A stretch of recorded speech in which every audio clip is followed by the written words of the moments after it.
What's up, guys? Welcome back to the channel. Dave's RC from the RC room, and we're getting there, you guys. I mean, she's looking pretty good. We got the titanium white. So this is what the first coat looks like when it goes on. Very, very shoddy. But then once you do it a few times, you start bleeding out that black. I still have a couple of spots to touch up. There's a couple of spots that need to be touched up. But she's coming along well, guys. She's coming along really good. So here's just a quick reminder for you guys. Okay, so Liquitex paint. It's probably, in my opinion, the best paint to use. It's an acrylic water-based paint. And it is, in my opinion, the best paint to use on foam planes, period. EPO, EPS, it doesn't matter what it is. It's just a really great paint. It doesn't crinkle the foam. It has a really nice finish to it when it's done.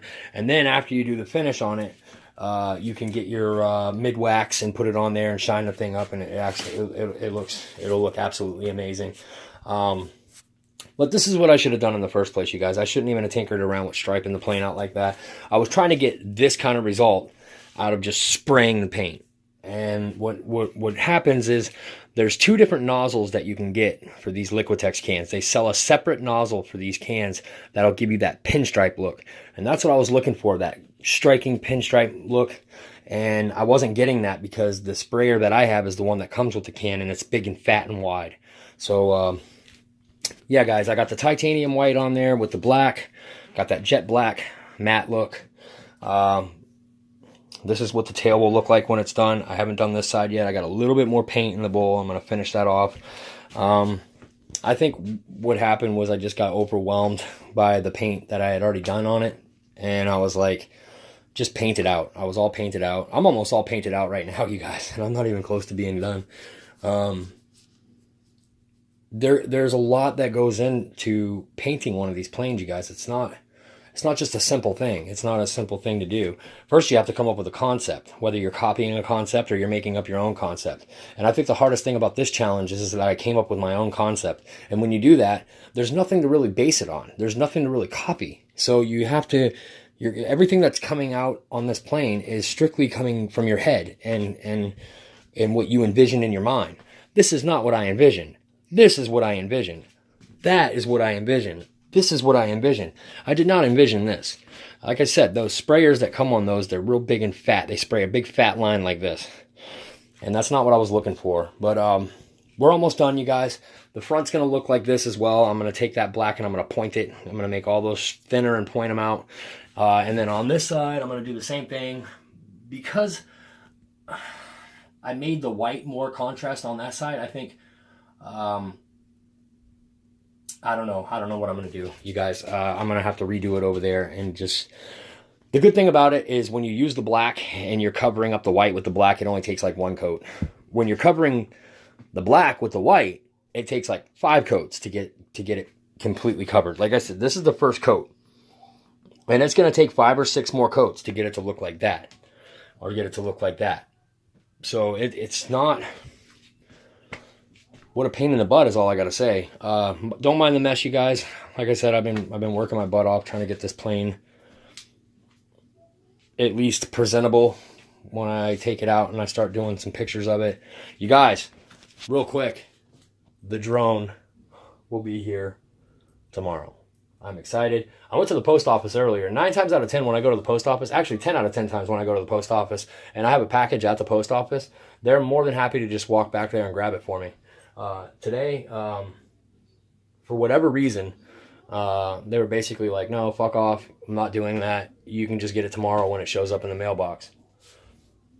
Okay. So, I left unhappily, but, I just don't understand why they didn't do it. I questioned them. I said, any other time I come in here and do this, you guys are more than happy to walk back there and grab my package. And I don't know, man. He was very adamant about, nope, you're getting it tomorrow when it shows up in the mailbox.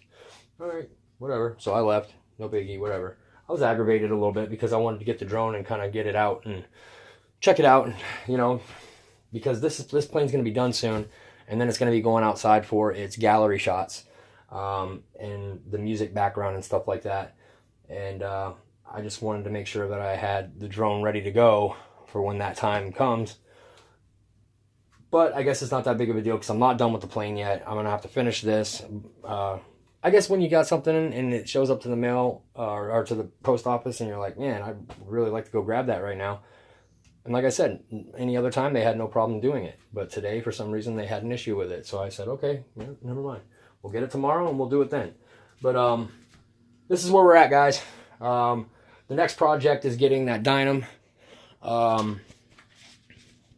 That Pitts Python Extreme, Peaks Extreme 3D plane, whatever they want to call it, whatever it is. Back on the table, fixing the servo, putting a new servo in there for that rudder servo because it's done. I got to fix the bottom wing, it's cracked, and put another bolt up here because it just completely came out of that front metal post that comes up out of the plane there. And then I'm going to reinforce it. I'm going to get some Gorilla Glue and I'm going to go in there and I'm going to reinforce all those joints that connect to the foam where everything settles in. I'm just going to reinforce everything with some CA, the wings with some CA and Gorilla Glue on the inside, just to stiffen that thing up a little bit and tighten everything up. And then after that, you guys, 90 millimeter JP fan, 8S version is on the way, or will be on the way, or is on the way. Is it on the way? Is on the way. Is on the way. And we have the 90 millimeter ARF Raptor that I'm desperately waiting to come back into stock at Motion RC. I'm going to pull the trigger on it, guys. I'm going to go ahead and do it just because I feel as though that it's a plane that should definitely be in this hangar. By all means. I mean, I even want to go the distance of actually getting another Freewing 262 down there, but with the new color variant, just because it just seems like something that I should have in the hangar. But that's it, guys. That's enough out of me for the night. I'm tired. I'm going to go to bed. I'm going to get back in here tomorrow and finish this up. So that way, once the drone gets here and we get it unboxed, we will be doing an unbox video, by the way, on that. Once we do the unbox on it, we're going to take it outside and get it all dialed in and make sure everything's working properly. But that's it, guys. I'm Dave. This is Dave's RC from the RC room, and we will see you guys in the next video. Peace.